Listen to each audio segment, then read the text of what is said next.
El fenómeno dual de la organización marginal y la creación de organizaciones sociales por parte de los pobladores constituye, desde hace ya varias décadas, un proceso cuyas implicaciones políticas son aparentemente disruptivas de la estabilidad del orden institucional de los grupos dominantes. Sin embargo, trabajos como el de Larissa Lomitz, Wayne Cornelius, Jorge Montaño o Juan Manuel Ramírez Sáenz, por mencionar solo algunos, han cuestionado frontalmente la hipótesis del carácter subversivo que aquellas organizaciones puedan tener en el orden establecido. En este sentido, para tratar de comprender este fenómeno, en las siguientes líneas realizaré un acercamiento, una aproximación al origen del movimiento urbano popular, MUP, surgido entre 1968 y 1972, así como el auge que experimentó entre 1973 y 1976, para finalizar en las transformaciones ocurridas entre 1977 y 1979. La idea central que guiará este acercamiento, esta aproximación, plantea que el descontento que pueda derivarse de la situación precaria en que viven los marginales no necesariamente es sinónimo de resistencia abierta. Por el contrario, la mayoría de las veces ese descontento ha tendido a canalizarse hacia organizaciones sociales y políticas que pudieran dar solución a sus problemáticas. Por tanto, lo que se pretende es realizar una relectura de cómo en sus orígenes el MUP sirvió como un mecanismo de interlocución entre las autoridades y la población organizada. Ahora bien, ¿en qué contexto surgió el movimiento urbano popular? En uno donde el desarrollo del capitalismo había provocado un intenso proceso de urbanización en la década de los 60. Surgió también por la crisis estructural de la economía, la cual ejerció importantes determinaciones sobre la propia problemática urbana, afectando de manera negativa las condiciones de vida y de consumo de los sectores populares. Otros dos factores contextuales que resultaron importantes para el surgimiento del movimiento urbano popular fueron, por un lado, la falta de legitimidad del Estado y del sistema político mexicano a partir de 1968, y por otro, el surgimiento de movimientos sociales auspiciados por diferentes sectores de la sociedad, precisamente a partir de 1968. Pero, ¿quiénes constituyeron el MUP? Básicamente, colonos, inquilinos, solicitantes de vivienda y trabajadores no asalariados, quienes propugnaron por el acceso al suelo, a la vivienda y a los servicios públicos, mismos que también defendieron la forma de decidir democráticamente sobre los distintos ámbitos de su vida comunitaria, haciéndose representar por miembros que respondieran a sus intereses y desarrollando una cultura propia a partir de sus propias experiencias de lucha. Sin embargo, el MUP no es un fenómeno exclusivo de México, sino que se inserta en el contexto internacional de finales de los 60 y principios de los 70, cuando se desarrollaron tanto en América como en Europa una serie de movimientos sociales y de protesta. Se trataba, pues, de nuevas formas de conflictos sociales ligadas a la organización colectiva. Y aquí lo que no hay que perder de vista es que esta problemática respondía a las nuevas contradicciones sociales, a saber, el desarrollo industrial, la legitimidad de las instituciones políticas, la planeación o no planeación de las ciudades, la vinculación de las organizaciones gubernamentales con la sociedad, así como la relación de fuerzas entre sectores sociales e intereses específicos. Debido a ello, los movimientos urbanos que germinaron entonces presentaron distintas características dependiendo del entorno y las condiciones sociales en las que surgieron. Por ejemplo, en los viejos barrios de París, la movilización de sus habitantes se originó para que se realizara, básicamente, un programa de renovación urbana que involucrara cambios físicos y funcionales. Por su parte, en el norte de Italia, los barrios obreros se organizaron a través de protestas, ocupaciones masivas, etc., a fin de luchar por la vivienda, el abaratamiento de alquileres, la mejora de servicios, entre otras demandas. Como consecuencia de todo ello, se formaron comités autónomos de barrio, los cuales se unieron a organizaciones políticas para hacer efectivas sus demandas. Pero, ¿qué es un movimiento urbano? Y más concretamente, ¿qué es un movimiento social? Los primeros en teorizar acerca de los movimientos sociales fueron Marx y Engels, quienes sostuvieron que los problemas de la acción colectiva se encontraban en la estructura social. Poco después, Lenin y Gramsci señalaron la importancia de las oportunidades políticas y la cultura, así como la necesidad de establecer niveles de liderazgo.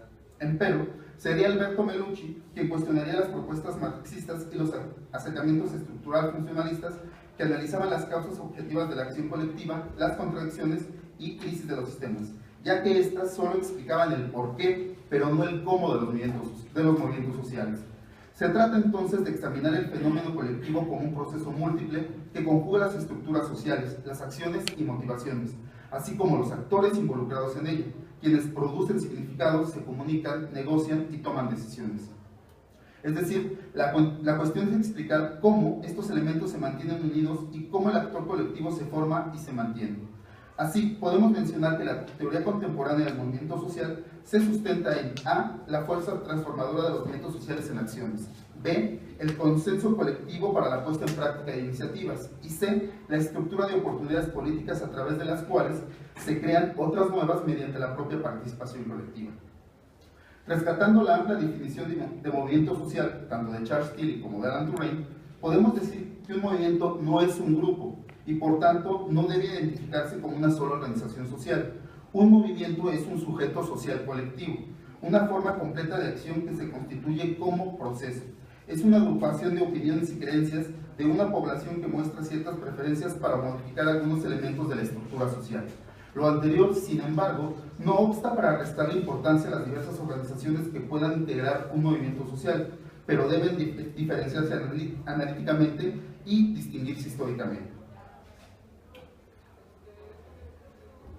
Por su parte, Manuel Castells refiere que los movimientos sociales constituyen un proceso social estructurado cuya lógica proviene de las contradicciones relacionadas con problemáticas de sociedades capitalistas, tales como la concentración de los medios de producción, la constitución de compañías financieras, las grandes organizaciones de producción, la presencia de un aparato de Estado en la gestión de los problemas urbanos, etc. Condiciones que, por cierto, estuvieron presentes en el México de los años 60, cuando precisamente se presentó el famoso desarrollo estabilizador o milagro mexicano.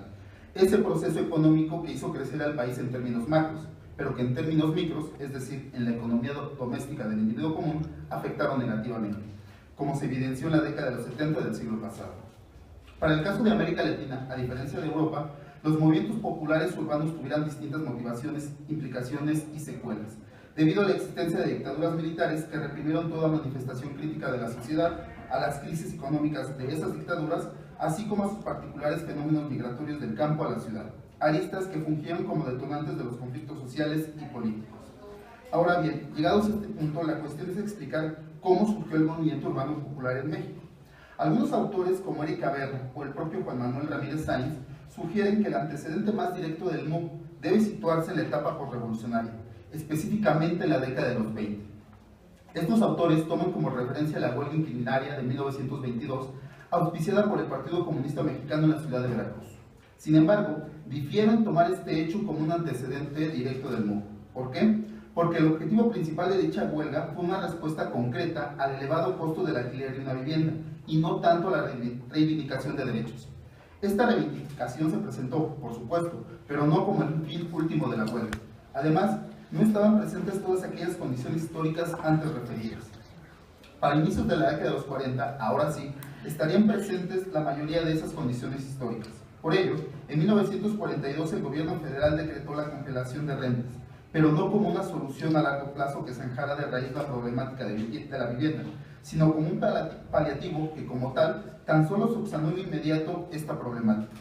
Esa decisión gubernamental a la postre atrajo muchos otros problemas urbanos relacionados paradójicamente con la cuestión de la vivienda, sobre todo porque los propietarios desatendieron sus viviendas al no incrementarse la renta de estas, afectando a sus inquilinos, quienes a partir de la coyuntura de 1968 aumentaron sus manifestaciones de descontento, pese a que los sectores populares permanecían alineados al PRI y al Estado a través de la CNOP, la CTM y la CNC. Para la segunda mitad de la década de los 60, se siguieron reproduciendo varias de las condiciones históricas referidas, tanto en las principales ciudades del país y particularmente en la Ciudad de México, mostrándose las graves deficiencias para cubrir las necesidades de aquella población urbana. Estas deficiencias estuvieron acompañadas de una escasez de recursos fiscales que no permitieron al Estado invertir en obras dirigidas a la creación de una eficiente infraestructura urbana. Ahora bien, la etapa germinal inicial del MUP en México se desenvolvió entre 1968 y 1972. En este sentido, la crisis urbana y la pérdida de legitimidad del Estado a partir del movimiento del 68 incidió en el surgimiento de manifestaciones reivindicativas en varias ciudades del país. A este proceso se integraron muchos militantes estudiantiles que buscaron vincularse social y políticamente al grueso de la sociedad.